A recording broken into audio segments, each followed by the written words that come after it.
Welcome to Carl's Q&A, where we answer commonly asked questions that we receive in our customer service team.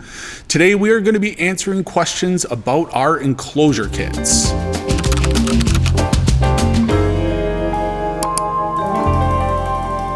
Our first question today is, what is the difference between a DIY and a pro enclosure kit? So that's maybe one of the more common questions that we get here when it comes to our enclosures. The biggest difference that you're going to notice between the two will be the pipes that you use for the frame construction. The DIY enclosures use a smaller 1-inch EMT pipe. The Pro uses a larger 2-inch EMT pipe.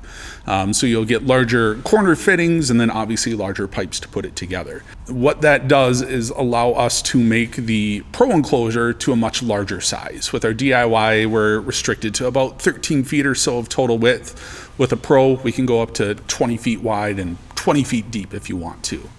Can I mount a projector to my enclosure? Yes and no. With the DIY enclosure, fortunately, that 1-inch EMT is just not quite strong enough to be able to support the weight of a projector, so don't mount a projector to your DIY. The Pro enclosure, however, as long as you're using one of our frame mounting kits and the depth of your enclosure matches the throw distance for your projector, you can go ahead and mount your projector right to the frame. How deep should I make my enclosure? Our standard depth for our enclosures with the DIY is 5 feet. With the Pro, you can do 5, 8, and then going up from there. You can do custom depths on any enclosure.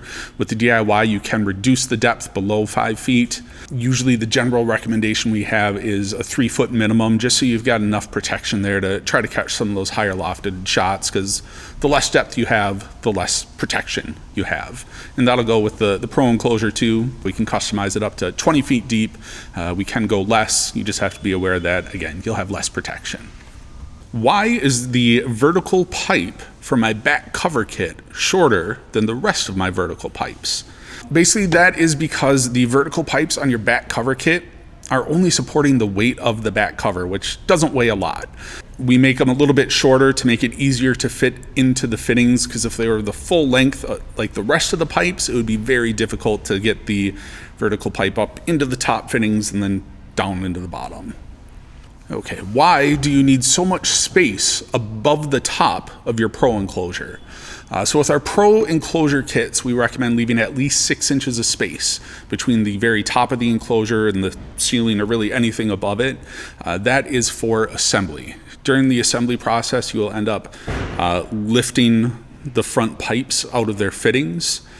And if you don't have that 6 inches of clearance above the enclosure, it makes it very difficult to lift that out. It simplifies the process, basically. It makes it much easier to get everything together when you have that clearance above the top. I've set up my enclosure and I've only been using it for a week, and I already see marks on my screen. Is that normal?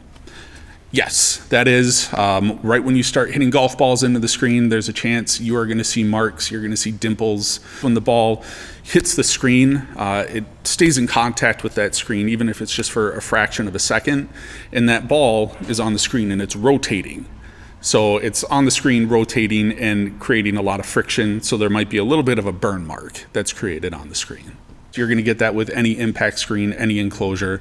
The best way to avoid it is just make sure you're using only clean white golf balls, no Sharpie marks on the golf balls, and make sure your clubs are clean.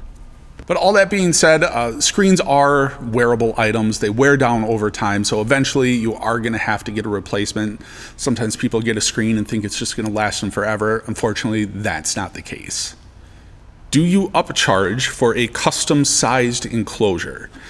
We do not charge a customization fee for our enclosures, because we make everything to order anyways. It's just basically the size of your enclosure is going to determine the price. So a larger enclosure, you're going to end up paying more than you will with a smaller enclosure. Our next question is, do I have to buy my EMT pipes from Carl's place? You do not. We offer you the ability to add EMT pipes onto any DIY or Pro enclosure order. We'll send them to you pre-cut, ready to go. If you want to try to save some money though, you can omit those pipes from the order. We will send you a cut sheet, and you can go to your local, like Lowe's, Home Depot, Menards. We'll usually have the EMT pipe there. You can pick it up yourself, cut it down, following the guide on the cut sheet, and do it all yourself. Can I use my enclosure outside? Everything we have is really designed for indoor use. If you plan on using it outside, it needs to be a very temporary situation where you set it up and you use it and you instantly take it down. If you leave it outside, it's possibly going to get wind damage. If it rains, that's going to leave watermarks on your screen. If you have it on grass, it's going to create grass stains on your screen. So while you can use it outside, we just never recommend it. Can or should I use mattress pads behind my screen?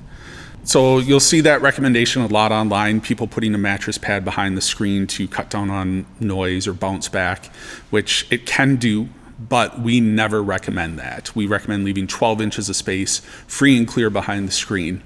The reason for that is screen wear. If you have something directly behind your screen, your ball hits the screen and the screen gets pushed into, say, a mattress pad, that's creating a pinch point.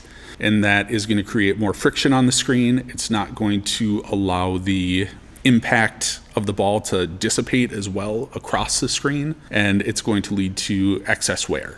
We don't recommend putting anything behind the screen if you want to get the longest life out of it. So that's all the questions we had for today. We really hope you found these insights helpful, and we will be back next week with more answers to your top questions. Until then, keep swinging, and we will see you in the next one.